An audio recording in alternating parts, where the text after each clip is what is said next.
We're in Collinsville, Virginia at Scuffle Hill Brewing Company, where former Marine Jake Abel and his dad Jerry are pouring into the community in more ways than one. And I myself am super excited to taste what they're brewing. Come on, let's go taste. Get in where you fit in. You only live once, put your bid in. Don't ever hold your head down. Work till you get a crown. Hustle in your hometown. Giving back to my spots. What I'm on that hometown hustle. Hey! Nice to meet you, JK. All right, Natalie Hodge. Welcome to Scuffle Hill Brewing Company. Jake and his dad put a lot of intentionality into Scuffle Hill's design with an emphasis on all things local.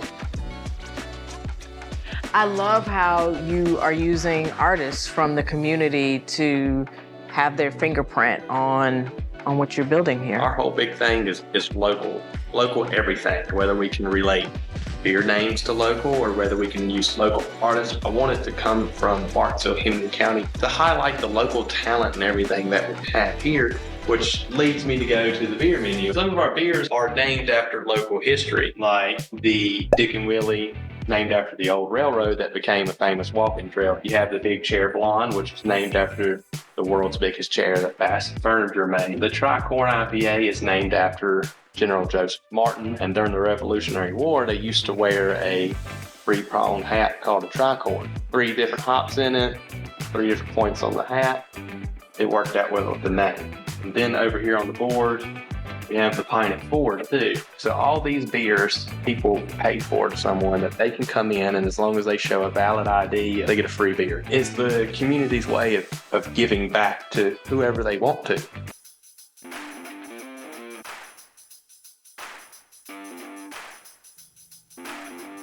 A few miles away, Chris Lawless is about to show me the ropes of welding at Lawless Welding. Hey, Nelly. What's up, How are you?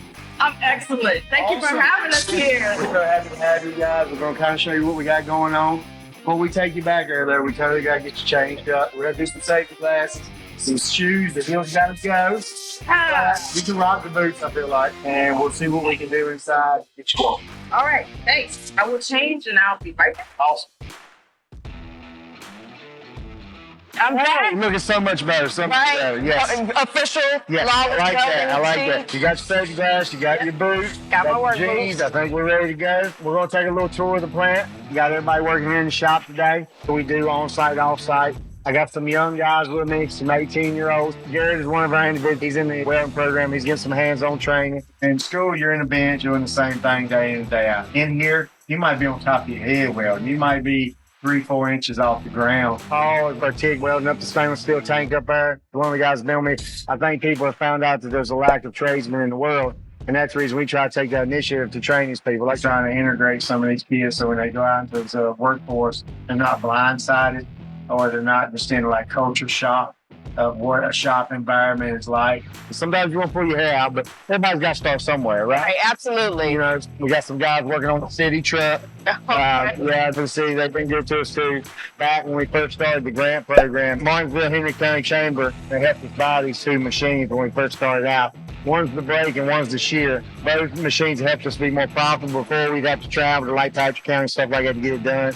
And now we're able to do it in-house. Modifications, that's something that we do a lot of. We do a little bit of everything around here. Everything seems like. Yeah, everybody's like, what do you specialize in? Well, if it's metal and you need it done, that's what we do. I tell people we're like the easy button. We fix it for you. We're your one-stop shop, you know what I mean? I got a really great team of guys.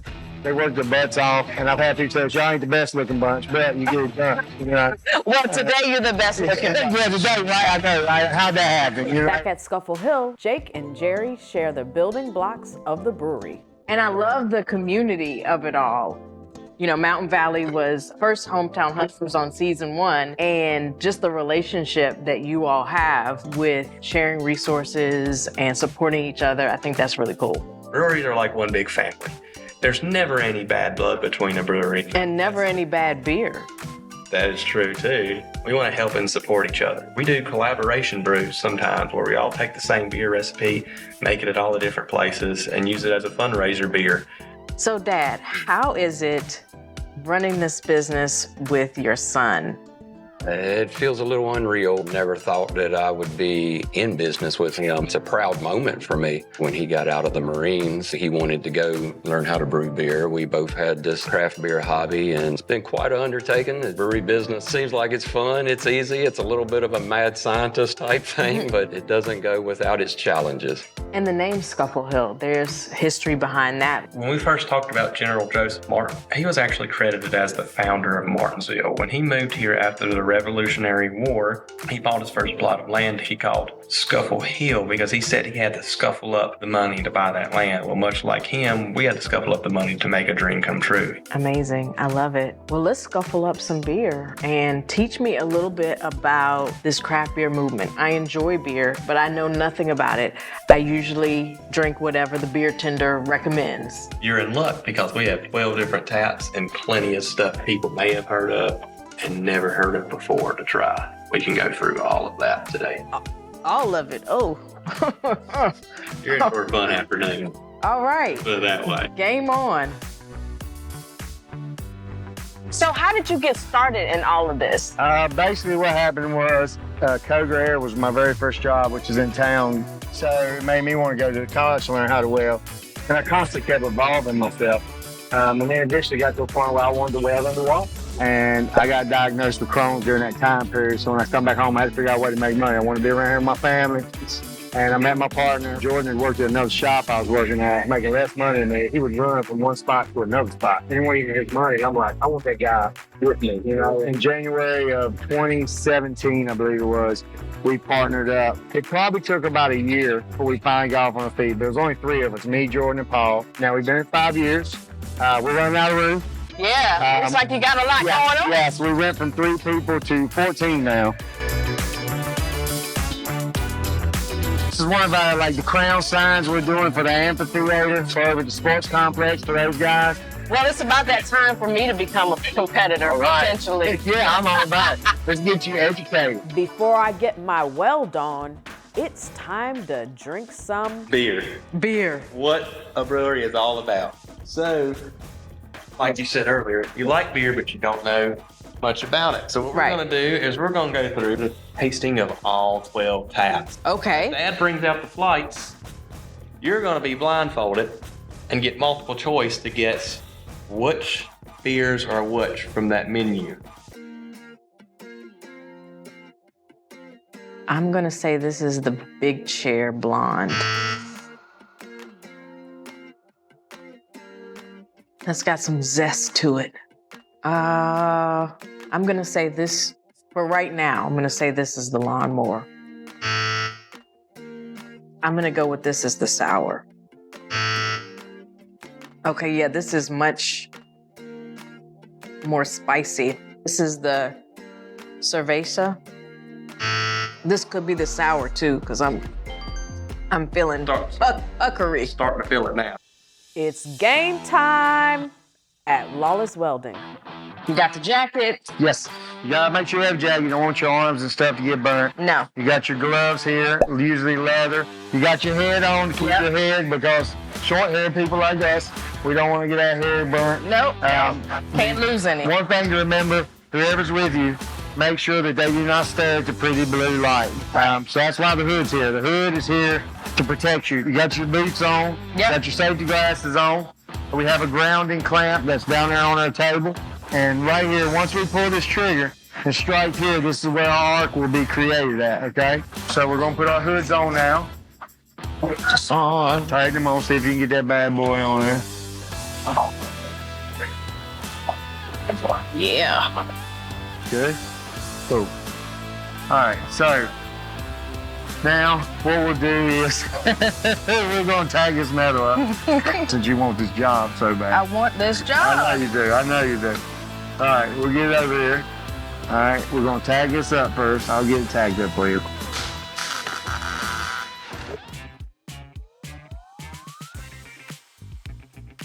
The one that you guessed right here as the Lawnmower is actually the Big Chair. Big Chair. Our #1 seller. So when you smell it, you'll smell more of a sweet smell on the nose, kind of. Yeah. In your flight, what you said that was the Dorona, I'm pretty sure that is your Dorona right there, for the simple fact of It's a little bit darker than the lawnmower because it does contain just a very, very small tick of caramel malt to give it more flavor to it. But that is your sour. And it lives up to the damn sour name. It does. Sours are typically I'm all puckered. Sours are typically going to have a sour, almost pickly smell. Sometimes you can smell the wheat or the fruity smell. Okay, now, basically what we have here is we have an open well. We're going to want to seal that up. We're going to sew that up, as they say, okay? So I'm going to give this to you. Right. And I'm going to try to help you do this. Okay. All right, now, you pull the trigger and we're going to go, okay? All right. Ready? Go for it. You want to make little circles. Okay. Now, that ain't too bad. We can work with that. Right. I felt. I will have to say this. I did learn this in school. They always told me that females actually made the best welders because they had the steadiest of hands. I don't know if that's in your career or not, but. Cold. This is where they get a little bit more interesting with, I'd say, a little bit more flavor into them. Coming in. Got some zing. It's got some zing. This is a beer that I would definitely order. Is this the Tom Collins? That is definitely the Tom Collins seltzer. No, I was smelling. I'm Taste and smell it. at the same time. You already know what's going on here right about now. I'm gonna say this is a TRICORN.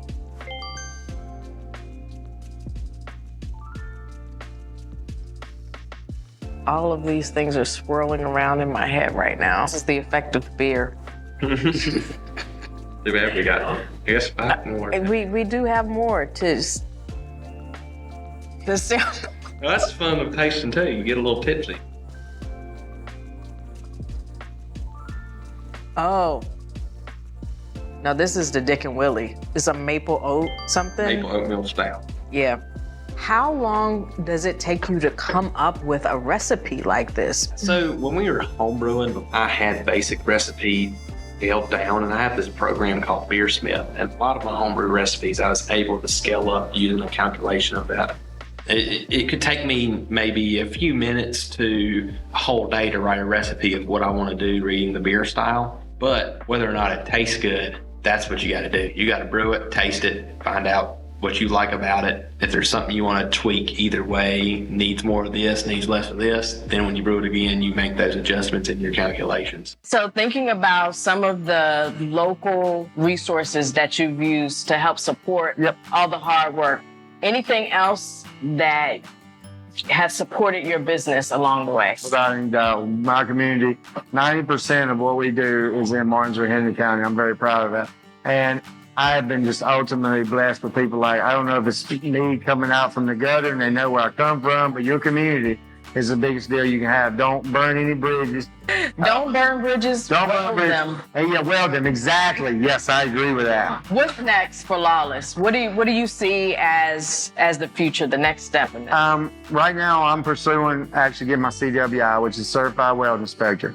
And what that will do is that'll allow me to certify people in-house or on my own. But I want to be able to be a part of my community. I want to be like the grandfather that brought the trades back. Train more people to put out into the community to get some actual real-life, hands-on experience. Right. And with a company where you're dealing with all your community companies, I deal with them. I know what they need. I know what they need to have fixed. That way we make our community strong instead of surrounding areas. With welding, there's so many different things. People have a different outlook on it, and they think it's like, ugh. It's really not. It's hot, but it's cool too. And whatever you build is going to be there when you're gone. So here's my last question of the day. Sure. Based on my performance here, what's up with the job offer? We might get talk about it. We might start you on the lower end, but we can definitely 100% get you that. This is the last 4. We're on the home stretch now. Okay.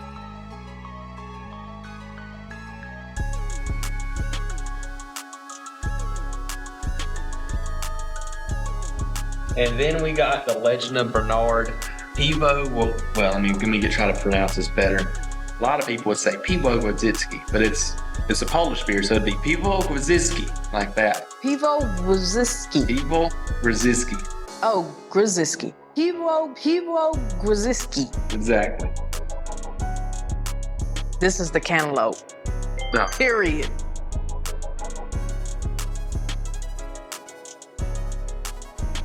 This is the Piwo. The Piwo Grodzicki? Yeah. What you said. This, Very. I've never tasted anything like this. There's some meat in this. Is there meat in here? You went 4 for 4 this round, because I can definitely tell by the colors now that I got to taste those. You hear that, Dad? Got that. Mission accomplished. Back at Lawless, I discovered a little note. I'm sure it's not for me. I nailed it. I mean, I think we agreed on that. You did awesome. You did awesome. But one thing that's really impressed me about you and your journey has been all the ways that you have not only supported the community, but utilized community resources to move your business forward. What's your one tip for a person who wants to get a business started, but they have no idea where to begin? One of the things you want to do is I would never go into debt. I would do it smart. Some people gotta say you gotta be a risk taker. Well, I do take risks, but when I gamble, I know I'm gonna hit 7 or 11. Well, I don't gamble. You know, that's the reason the hustle is so important. No matter how you do it, no matter which way you do it, you just keep adapting. And you keep doing, you keep growing. If you start small, even just in the basement of your house, do it part-time or even on side, you fill it out and then go fill your market. You got to know what's around. Never let your pride get in the way of either making money or asking for help. Because those are two of the biggest killers. I've seen some people have the greatest ideas in the world, but their pride kills them because they're too afraid to suck it up. I mean, even me, I've made mistakes, but I'm like, I got a bigger goal at the end of this tunnel, so I'm going to go on and eat what I got to eat and move forward. Tell me what's next. What is the vision as you approach that 1 year mark? What do you want to accomplish in then the next 5 years? So let's start with saying our first year goal was survival. Every challenge you faced, there was a hurdle. But everything you thought was going to do good, it could have went either way. So now approaching our 1 year anniversary, we're meeting the goal of survival, because they always say the first year in business is always the toughest. The second year goal is growth of customer base. That's more advertising and just more word of, if you haven't ever been into Scuffle Hill Brewing, come in and have a beer. Tag a friend and tell a friend, hey, have you ever had their beer before? Let me tell you, I had this beer that was really great down there. We should go and get a pint sometime. A big picture, who knows how many years down the road this is we want to buy our own building. We want to make this concept of a brewery of, there's this nice outdoor space where you can come in and do a bunch of outdoor activities. Maybe a rooftop bar with the beer taps on it. Maybe, when you come inside, there's a musician on one stage, or you can go into another room, there's a game room. When you look at business goals, we want small baby steps. Might be 5 years from now, might be 20 years from now. That's where we're always going forward to, is just growth, continual growth. As owners, obviously, owners profit from a business. They make that their livelihood. But we never wanted to become rich from a brewery. Seeing other people happy, seeing people love the space, seeing people get excited about everything that people want to take pride in. This whole business is based around growth of the community. That is more of a value to me than the aspect of profit. COVID shut a lot of things down in the community around the globe. But you have a very strong, loyal team. What is the secret sauce to that? Well, on the funny side of it, I don't think none of them want to be at home with their wives that long. They wouldn't have made it. No, that's on kidding. But then the reality of it was, this place is its own little world. We're like a family, and a lot of bigger companies have lost that. We lost one of our members like a year ago before the accident, and that was something that we all lived with. His presence is still here to this day. We didn't want our customers to do without. So every person here, each one of them has their own special talent, but they are some of the hardest working people that I can ever imagine. I have people that tell me all the time, they're like, man, we love you guys. And I'm like, I know you love them, but you don't get the luggage. I keep the luggage at the shop, right? That's the kind of environment we get. We all have worked for places where we had to hit the clock on time. But normally, they'll show up 5-10 minutes later. And does that really hurt me at the end of the day? No. I mean, I could be a stickler about it, but there's a lot of leniency in it. So you're flexible. I'm flexible on that. Humans. Yes, I mean on the humans, because that's the thing about it. Everybody else is trained. They might be shiny and new, but their trains fall apart. My cogs are rusty and they're a little rough around the edges, but our train's still moving. But I think that's why we stay strong and we strive to we work. We're a family-oriented deal, and nobody wants to go to another job. I'm happy with where we're going. We're just trying to keep it going and go to the next level. Well, I appreciate you. You know that everything that you invest in the community, the ways in which you mentor, and the family you've developed here as a part of this business. I just wish you all the success. I know you don't even need my wishes because you're making it happen every day. You're the ultimate hustler, and just keep on keeping on. Awesome. Thank you so much. All right. Thank you, Chris. I would like to toast to the Scuffle for all that you've put into this space and for all the things that are yet to come, because your passion, your expertise, and your commitment to family is a thing that's going to make this successful. And I just want to celebrate you and all that you do. Thank you for doing this. Cheers. Oh, that's delicious.